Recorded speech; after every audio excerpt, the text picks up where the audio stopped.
जय हिंद साथियों, आप लोग का स्वागत है आपके अपने चैनल सिलेक्शन पूरी पर। मैं संजय कुमार आप लोग का स्वागत करता हूं आज की एक नई क्लास में, जो कि इतिहास से संबंधित है। आज हम इस क्लास के माध्यम से विजयनगर साम्राज्य के बारे में पढ़ेंगे। अगर आज की क्लास अच्छी लगे तो लाइक करें, और जो भी भाई बहन ने अभी तक इस चैनल को सब्सक्राइब नहीं किया है तो चैनल को अवश्य सब्सक्राइब करें तथा अपने मित्रों को भी शेयर करें, जिससे कि यह फैमिली और बड़ा हो सके। तो आइए शुरू करते हैं विजयनगर साम्राज्य के बारे में। विजयनगर साम्राज्य की स्थापना हरिहर और बुक्का नामक दो भाइयों ने की थी। यदि बात की जाए हरिहर और बुक्का कौन थे, तो हरिहर और बुक्का नामक जो दो भाई थे, ये पहले वारंगल के जो थे शासक थे। वारंगल के काकतीय साम्राज्य के ये सामंत थे। बाद में ये जो है काम्पली, जो कि कर्नाटक में पड़ता है, वहाँ के राज्य के मंत्री बने। इसके पश्चात काम्पली को तुगलक वंश में मोहम्मद बिन तुगलक ने इसे जीत लिया। इसके पश्चात इन दोनों भाइयों को जो है इस्लाम दीक्षित के लिए भेज दिया तथा इस्लाम से दीक्षित किया। किंतु इसके पश्चात इन जो हरिहर और बुक्का नामक दो भाइयों के गुरु थे, उनका नाम था विद्यारण्य। उनकी प्रेरणा से इन दोनों भाइयों ने हिंदू धर्म की जो है दीक्षा ली। इसके पश्चात इन्होंने अपनी जो राजधानी थी विजयनगर को अपनी राजधानी बनाया। इसके पश्चात बात की जाए विजयनगर साम्राज्य की, तो विजयनगर जो स्थान था, इसकी दो राजधानियाँ थी। पहला जो राजधानी था विजयनगर साम्राज्य का, वह था अनकोंडी, तथा जो दूसरी राजधानी हुई वह हुई हम्पी। यदि विजयनगर साम्राज्य की बात की जाए, तो विजयनगर साम्राज्य कृष्णा नदी के जो दक्षिण भाग में था, वहाँ का विस्तार विजयनगर साम्राज्य का था, तथा कृष्णा नदी के जो ऊपर का भाग था, वहाँ पर जो विस्तार था वह था बहमनी साम्राज्य का। तो हम लोग बहमनी साम्राज्य इसके बाद पढ़ेंगे। पहले आज हम लोग विजयनगर साम्राज्य के बारे में पढ़ेंगे। विजयनगर में 4 वंशों का कार्यकाल था, जिसमें सबसे पहला है संगम वंश, फिर है शालू वंश, फिर है तुलु वंश, फिर है अराविंडु वंश। सबसे पहला है संगम वंश। संगम वंश की स्थापना हरिहर प्रथम ने करता है, या हरिहर प्रथम इसका शासक होता है। संगम वंश का संस्थापक पूछे तो हरिहर और बुक्का नामक दो भाइयों ने की थी, जिसमें प्रथम शासक हरिहर बनता है। इसके पश्चात यदि हरिहर वंश की में बात की जाए, तो इसमें ही प्रथम राजधानी इसकी जो थी वह अराकोंडी थी। इसके पश्चात इसकी राजधानी जो है हम्पी को बनाता है। यदि बात की जाए इसके और कार्यकाल में, तो इसी के कार्यकाल में जो है साम्राज्य विस्तार का कार्यकाल शुरू होता है। इसके पश्चात जो शासक बनता है वह बनता है बुक्का प्रथम। बुक्का प्रथम के में जो है इसे अभिलेखों में जो है पूर्वी, पश्चिमी तथा दक्षिणी का सागरों का जो है इसे स्वामी कहा जाता है। इसने जो है एक उपाधि धारण की थी, जिसका नाम था वेद मार्ग प्रतिष्ठान की। इसका जो प्रथम विजय अभियान था वह था मदुरै। इसका जो अभियान था मदुरा अभियान, तो इसने खुद की थी, जो इसका प्रथम विजय अभियान था। तथा मदुरै विजय अभियान के लिए अपने पुत्र कंपल को भेजा था। इसकी पत्नी गंगा देवी थी, जिसने मदुरा विजयम नामक पुस्तक की रचना की है। इसके बाद जो अगला शासक बनता है वह बनता है हरिहर द्वितीय। हरिहर द्वितीय ने जो है एक उपाधि धारण की थी, जो था महाधिराज की उपाधि। तो महाधिराज की उपाधि धारण करने वाला विजयनगर साम्राज्य में प्रथम शासक हरिहर द्वितीय हुआ, जिसका कार्यकाल की बात की जाए तो 1377 से लेकर 1404 ईस्वी तक था। इसी के शासनकाल में दक्षिण जो भारत का विस्तार था विजयनगर साम्राज्य का, इसी के काल में हुआ था। इसने जो है जो विजयनगर साम्राज्य के दक्षिण कृष्ण नदी के ऊपर में जो बहमनी साम्राज्य था वहाँ से युद्ध करता है तथा वहाँ से गोवा तथा वेलगांव को भी छीन लेता है। इसके पश्चात जो अगला शासक प्रमुख था वह था देवराय। देवराय जो था जिसका शासनकाल 1404 से लेकर 1422 ईस्वी तक रहता है। इसके पश्चात बात की जाए इसके शासनकाल में सबसे प्रमुख काम जो हुआ था या जो हमारे एग्जाम की दृष्टि से सबसे अति महत्वपूर्ण है वह है कि तुंगभद्रा नदी पर बांध बनाकर इसने नहरों का निर्माण किया। इसने इसी के शासनकाल में निकोलो कोंटी नामक इटली जो यात्री था वह विजयनगर साम्राज्य में आता है। इसके बाद जो अगला शासक प्रमुख है वह है देवराय द्वितीय, जो कि शासनकाल इसका जो था वह था 1422 से लेकर 1446 ईस्वी तक। इस विजयनगर साम्राज्य में जो संगम वंश है उसका सबसे प्रतापी शासक देवराय द्वितीय हुआ। इसने जो है गजवेटकर तथा इमाडी देवराय की उपाधि धारण की। यदि गजवेटकर की बात की जाए तो हाथियों को मारने वाला तथा इमाडी की बात की जाए तो प्रौढ़ देवराय की उपाधि धारण की थी। इसी के शासनकाल में फारसी यात्री जो था अब्दुल रज्जाक भारत की यात्रा करता है तथा एक और जो कवि थे तेलुगु कवि थे जिनका नाम था श्रीनाथ, इनकी एक पुस्तक थी हर विलास, इनको संरक्षण प्रदान करता है तथा सार्वभौम की उपाधि प्रदान करता है। इसके पश्चात जो शासक बनते हैं वो छोटे छोटे दो शासक बनते हैं, फिर इसके बाद मल्लिकार्जुन शासक बनते हैं। उसके पश्चात जो सबसे अंतिम शासक बनता है संगम वंश का वह था विरूपाक्ष द्वितीय, जिसका शासनकाल 1465 से लेकर 1485 ईस्वी तक था। इस वंश का यह अंतिम शासक था। तो संगम वंश जो 1336 से लेकर प्रारंभ होता है लगभग 1485 ईस्वी तक चलता है। इसके पश्चात जो अगला वंश आता है वह है शालू वंश। शालू वंश का जो प्रथम शासक था वह था शालू नरसिंह और इसका जो अंतिम शासक था वह था इमादी नरसिंह।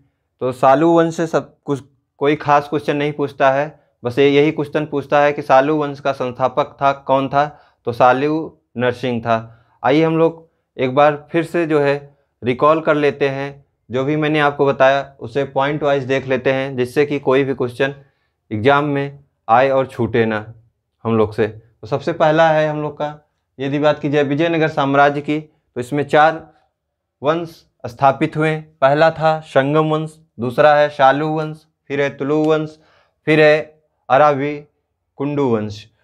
फिर संस्थापक की बात की जाए विजयनगर साम्राज्य की, तो हरिहर और बुक्का थे जिन्होंने 1336 ईस्वी में स्थापित की। हरिहर और बुक्का नामक दो भाई थे। यह पहले वारंगल जो कि तेलंगाना में पड़ता है, वारंगल के काकतीय साम्राज्य के ये सामंत थे। बाद में ये काम्पली जो कि वर्तमान कर्नाटक में पड़ता है वहाँ के राज्य के मंत्री बने। फिर काम्पली को जो है तुगलक वंश में मोहम्मद बिन तुगलक ने जीत लिया। फिर इन दोनों भाइयों को इस्लाम धर्म के लिए दीक्षित करने के लिए भेज दिया, किंतु बाद में इनके गुरु जो थे उनका नाम था विद्यारण। विद्यारण से प्रेरित होके फिर इन्होंने हिंदू धर्म को जो है स्वीकार किया तथा हिंदू धर्म को अपनाया। इसके पश्चात इन्होंने अपनी राजधानी जो है हम्पी विजयनगर में स्थापित की। इसका जो प्रथम वंश है संगम वंश, संगम वंश का प्रथम जो शासक है वह था हरिहर प्रथम, जिसका शासनकाल 1336 से लेकर 1356 ईस्वी तक है। यदि बात की जाए इसके राज्य की में प्रथम जो राजधानी थी वह थी अनकोंडी। तो विजयनगर साम्राज्य की प्रथम राजधानी पूछे या संगम वंश की प्रथम राजधानी पूछे तो अनकोंडी थी। यदि बाद में संगम वंश या विजयनगर साम्राज्य की दूसरी राजधानी पूछे तो विजयनगर जो कि हम्पी में इसकी दूसरी राजधानी हुई। इसी के शासनकाल में जो है आक्रमण होता है तथा प्रथम आक्रमण जो होता है हरिहर प्रथम के साम्राज्य में होता है तथा विस्तार का प्रारंभ इसी के शासनकाल में होता है विजयनगर साम्राज्य का। फिर जो इसके पश्चात जो शासक बनता है 1356 में तथा 1377 तक बना रहता है, वह है बुक्का प्रथम। इसके शासनकाल में बात की जाए तो इसे अभिलेखों में जो है पूर्वी, पश्चिमी तथा दक्षिणी सागरों का स्वामी कहा जाता है। तो क्वेश्चन पूछेगा कि किस शासक को विजयनगर साम्राज्य में पूर्वी, पश्चिमी तथा दक्षिणी सागरों का स्वामी कहा जाता है? तो बुक्का प्रथम था। बुक्का की प्रथम जो विजय थी वह थी मदुरा विजय। इसने मदुरै विजय के लिए अपने पुत्र कंपल को भेजा था। तो पूछेगा प्रथम विजय कौन था? तो मदुरा। तथा यदि पूछे मदुरै विजय के लिए किसको भेजा था? तो अपने पुत्र कंपन को भेजा था। इसने एक उपाधि धारण की थी जिसका नाम था वेद मार्ग प्रतिष्ठापक। तो वेद मार्ग प्रतिष्ठापक की उपाधि धारण की थी बुक्का ने। इसकी एक पत्नी थी जिनका नाम था गंगा देवी। गंगा देवी ने मदुरा विजयम नामक पुस्तक की रचना की है। तो क्वेश्चन पूछेगा मदुरा विजयम नामक पुस्तक की रचना किसने की है? तो विकल्प में दिया रहेगा गंगा देवी, तो वही सही होगा। या दिया रहे गंगा देवी, ना दिया रहे बुक्का की पत्नी, तो वो भी सही रहेगा। अगला जो शासक बनता है वह बनता है हरिहर द्वितीय।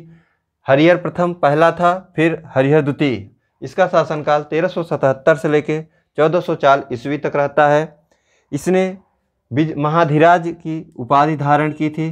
तो विजयनगर साम्राज्य में प्रथम शासक हरिहर द्वितीय हुआ जिसने महाधिराज की उपाधि धारण की थी।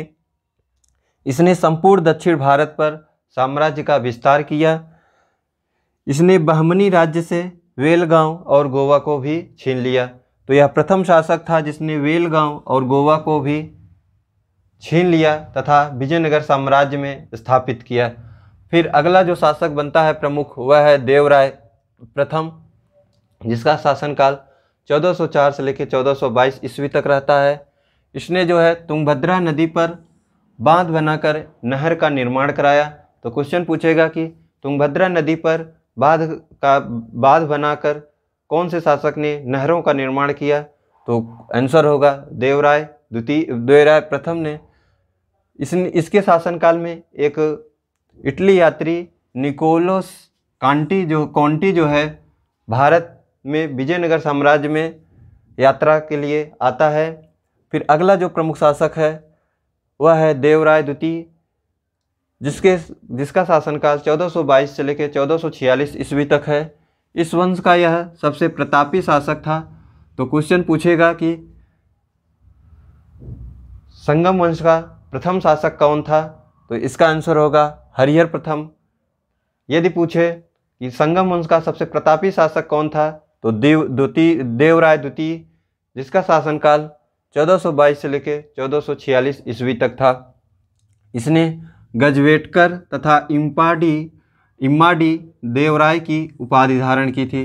तो गजवेटकर जिसका अर्थ होता है हाथियों को मारने वाला, तथा इम्माडी देवराय अर्थात प्रौढ़ देवराय की उपाधि धारण की थी। इसी के शासनकाल में फारसी एक यात्री थे जिनका नाम था अब्दुल रज्जाक। वो भारत की यात्रा करते हैं। तो अब्दुल रज्जाक जो कि फारसी यात्री थे वह भारत की यात्रा करते हैं देवराय द्वितीय के शासनकाल में। देवराय द्वितीय के शासनकाल में ही श्रीनाथ एक कवि थे जो कि तेलुगु कवि थे। श्रीनाथ इनको संरक्षण प्रदान करता है तथा इनको सार्वभौम की उपाधि देता है। यदि श्रीनाथ की बात की जाए तो इनकी एक ग्रंथ है जिनका नाम है हरविलास। तो क्वेश्चन पूछेगा कि हरविलास नामक ग्रंथ की रचना किस कवि ने की है? तो उनका नाम है श्रीनाथ। तो श्रीनाथ ने जो है हरविलास नामक ग्रंथ की रचना की है, जिनको संरक्षण प्रदान करता है देवराय द्वितीय। अगला शासक है जो अंतिम शासक था वह था विरूपाक्ष, जिसका शासनकाल 1446 से लेकर 1485 ईस्वी तक रहता है। यह संगम वंश का अंतिम शासक था।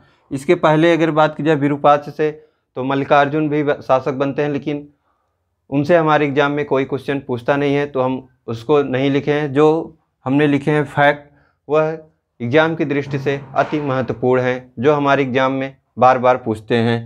अगला वंश जो था संगम वंश के बाद वह होता है शालू वंश। शालू वंश की स्थापना 1485 ईस्वी में होती है तथा इस वंश का सबसे प्रथम शासक जो था वह था शालू नरसिंह तथा अंतिम वंश इस वंश का जो शासक था वह था इमादी नरसिंह। इस वंश का अंतिम शासक हुआ। अगला हम लोग का वंश जो है वह है तुलु वंश। तो आइए अब हम लोग तुलु वंश के बारे में। अगला वंश हम लोग का है तुलु वंश। तुलु वंश की स्थापना 1505 ईस्वी में होती है तथा 1570 ईस्वी तक यह वंश चलता है। इस वंश का संस्थापक जो था वह था वीर नरसिंह, जो कि 1505 ईस्वी में गद्दी पर बैठता है तथा 1509 ईस्वी तक शासन करता है। इसके पश्चात जो शासक बनता है वह बनते हैं कृष्णदेवराय, जो कि इस तुलु वंश का सबसे प्रतापी शासक था। इनके दरबार में 8 दिग्गज रहा करते थे, जिससे कवि दिग्गज जो थे वो कवि थे 8, जिसमें सबसे प्रमुख जो थे वे थे पेद्दन थे, जो कि इस जो अष्टदिग्गज थे कवियों में वो सबसे प्रमुख थे। इनके दरबार में तेलानी राम जो थे वो भी रहते थे। इनके शासनकाल में पुर्तगाली यात्री एक थे बारमोसा तथा डोमिनियो भारत की यात्रा करते हैं। बारमोसा कहता है कि कृष्णदेवराय इतने अच्छे शासक थे कि उनके दरबार में कोई भी व्यक्ति आ सकता है, जा सकता है तथा अपनी धर्म को प्रचार प्रसार तथा अपने धर्म के अनुसार रह सकता है। इसके शासनकाल में इसने 2 नगरों को बसाया था, जिसमें सबसे प्रमुख था नागलपुर शहर तथा हासपेट। इसने अनेक शहरों को बसाया था, जिसमें 2 प्रमुख नगर थे नागलपुर शहर तथा हासपेट। नागलपुर जो शहर था यह अपनी माता के नाम पर बसाया था, जबकि हासपेट जो शहर था वह अपनी पत्नी के उपलक्ष्य में जो है इस शहर को बसाया था। इसकी मृत्यु 1530 ईस्वी में हो जाती है। इसके पश्चात जो शासक बनता है वह बनता है अच्युत देव राय, जो कि 1530 से लेकर 1542 ईस्वी तक शासन करता है। इसके शासनकाल में नूनीज नामक एक व्यक्ति है भारत की यात्रा करता है। इसने एक नए अधिकारी की नियुक्ति की थी, जिस अधिकारी का नाम था महामंडलेश्वर नामक अधिकारी। इसके पश्चात जो अगला शासक बनता है सदाशिवराय बनता है, जो कि 1542 से लेकर 1570 ईस्वी तक शासन करता है। इसी के समय में तालीकोटा के निकट बन्नीहट्टी का युद्ध हुआ, जिसे तालीकोटा या राक्षसी का युद्ध कहा जाता है। इस युद्ध में विजयनगर साम्राज्य की पराजय हुई तथा बहमनी साम्राज्य का इसमें विजय हुआ तथा बहमनी साम्राज्य का और विस्तार हुआ। इसके पश्चात जो इस वंश का अंतिम शासक था वह सदाशिवराय ही था। इसने इसके जो वास्तविक शासनकाल था वह 1567 ईस्वी ही तक था। इसके पश्चात 1570 तक इसके मंत्री के रूप में तिरुमल या इसके साथी थे, उन्हीं ने इसकी हत्या कर देता है सदाशिवराव की, तथा आर्यवेंडु वंश का संस्थापक स्थापना करता है। तो आर्यवेंडु वंश का संस्थापक तिरुमल हुआ। इसकी राजधानी जो थी वह थी पेनीकोंडा, क्योंकि पेनीकोंडा में ही सदाशिवराय को यहाँ लाता है तथा वहीं पे इसकी हत्या कर देता है तथा वहाँ पे अपनी राजधानी को बनाता है। इस वंश में एक वेंकटद्युति थे, इन्होंने अपना मुख्यालय चंद्रगिरी को बनाया था।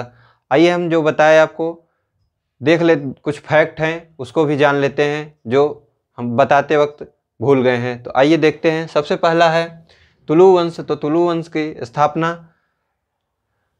वीर नरसिंह ने की थी। इसके पश्चात जो शासक बनता है वह बनता है कृष्णदेवराय, जो कि 1509 से लेकर 1530 ईस्वी तक शासन करता है। यह इस वंश का सबसे प्रतापी शासक तथा सबसे महान शासक था। इसने आंध्र भोज तथा अभिनव भोज आदि नाम की उपाधि धारण की थी। यह स्वयं तेलुगु व संस्कृत का प्रकांड विद्वान था। तो कृष्णदेवराय जो था वह स्वयं तेलुगु एवं संस्कृत का प्रकांड विद्वान था। कृष्णदेवराय को तेलुगु साहित्य का क्लासिक युग कहा जाता है। तो कृष्णदेवराय के काल को तेलुगु साहित्य का क्लासिक युग कहा जाता है। इसने गोलकुंडा युद्ध में कुतुब शाह को पराजित किया था। तो क्वेश्चन पूछेगा कि किस युद्ध में कुतुब शाह को पराजित किया था। तो गोलकुंडा के युद्ध में कुतुब शाह को कृष्णदेवराय ने पराजित किया था। इसके दरबार में अष्टदिग्गज कवि रहते थे। इनमें पेद्दन सर्वप्रमुख था, जो कि संस्कृत और तेलुगु दोनों भाषाओं का ज्ञाता था। तेनालीराम जो था वह भी इसी के शासनकाल में रहता था। तो तेनालीराम भी जो था वह इन्हीं के शासनकाल में रहता था। इसके शासनकाल में पुर्तगाली यात्री बारबोसा व डोमियो पायस विजयनगर की यात्रा करता है।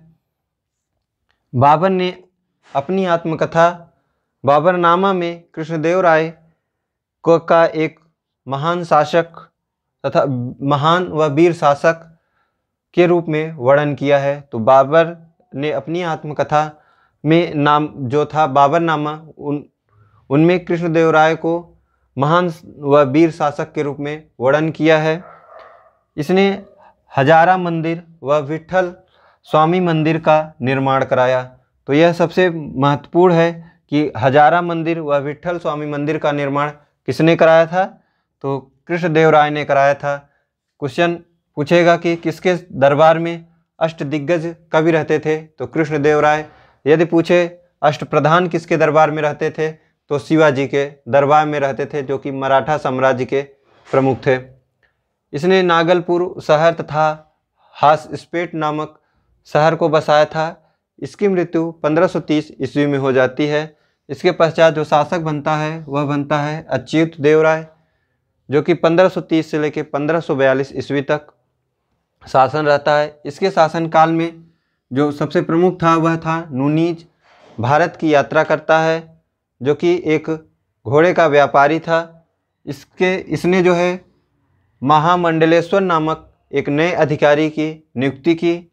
इसके पश्चात जो अगला शासक बनता है वह बनता है सदाशिवराव, जो कि इस वंश का सबसे अंतिम शासक था। इसके शासन के समय तालीकोटा के निकट बनिहिट्टी का युद्ध हुआ, जिसे तालीकोटा का युद्ध या राक्षस तंगड़ी का युद्ध के नाम से जाना जाता है। यह युद्ध 1565 ईस्वी में हुआ था। इसके पश्चात जो अगला वंश है वह है आरवीडू वंश, जो कि 1570 से लेकर 1652 ईस्वी तक रहता है। आरवीडू वंश का संस्थापक तिरुमल था। तिरुमल ने ही सदाशिवराव की पेनुकोंडा में ले जाकर हत्या कर दी थी। उसके पश्चात इन्होंने तिरुमल जो था वही आरविंडू वंश का संस्थापक था। इसने अपनी राजधानी पेनुकोंडा को बनाया था, क्योंकि पेनुकोंडा में ही ले जाके सदाशिवराव की हत्या की थी, तो वहीं पे इसने अपनी राजधानी बनाया। इस वंश का एक शासक था वेंकट द्वितीय, जिसने चंद्रगिरी को अपना मुख्यालय बनाया। तो इस वंश से कुछ खास क्वेश्चन नहीं है, बस पूछता है कि आरवेंडू वंश का संस्थापक कौन था, तो तिरुमल था। यदि पूछे सदाशिवराव के बारे में पूछे, तो इसमें सबसे खास पॉइंट यह है कि इस के समय में 1565 ईस्वी में राक्षसी तंगड़ी का युद्ध या तालीकोटा का युद्ध हुआ, जिसमें बहमनी साम्राज्य का विजय हुआ, तथा विजयनगर साम्राज्य जो है पराजित हुआ। तो बहमनी साम्राज्य की जीत हुई तथा जो विजयनगर साम्राज्य था इसकी हार हुई। यदि बात की जाए अच्युत देवराय में, तो अच्युत देवराय में सबसे प्रमुख जो है वह यह है कि इसके दरबार में नूनीज नामक यात्री जो था वह भारत में आया था। तथा अगर बात की जाए कृष्णदेवराय में, तो सबसे ज़्यादा क्वेश्चन जो पूछेगा तुलु वंश से वह कृष्णदेवराय से पूछेगा कि तुलु वंश का सबसे महान शासक या प्रतापी शासक कौन था, तो कृष्णदेवराय। पूछे कि किस शासक के दरबार में जो है पेद्दन नामक कवि थे, तो वह थे कृष्णदेवराय। यदि पूछे अष्टदिग्गज किसके शासनकाल में रहते थे, तो कृष्णदेवराय। यदि पूछे अष्टप्रधान किसके दरबार में रहते थे तो शिवाजी। इसके दरबार में तेनाली राम जो हुआ करता था वह भी इसी के दरबार में रहते थे। इसके दरबार में पुर्तगाली यात्री बारबोसा वह डोमियो पायस विजयनगर की यात्रा करता है और इसने जो है हजारा मंदिर तथा विट्ठल स्वामी मंदिर का निर्माण कराया। तो क्वेश्चन पूछेगा कि हजारा मंदिर तथा विट्ठल स्वामी मंदिर का निर्माण किसने कराया था, तो कृष्णदेव राय ने कराया था। तो आज की क्लास हमारी यहीं से समाप्त होती है। अब इसके आगे हम लोग कल अगले नगर बहमनी साम्राज्य के बारे में पढ़ेंगे, फिर उसके बाद मुगल साम्राज्य के बारे में पढ़ेंगे। तो बहमनी साम्राज्य को कल पढ़ेंगे। अगर आज की क्लास आप लोग को अच्छी लगी हो तो लाइक करें और सब्सक्राइब करें और अपने मित्रों को भी शेयर करें। जय हिंद, जय भारत।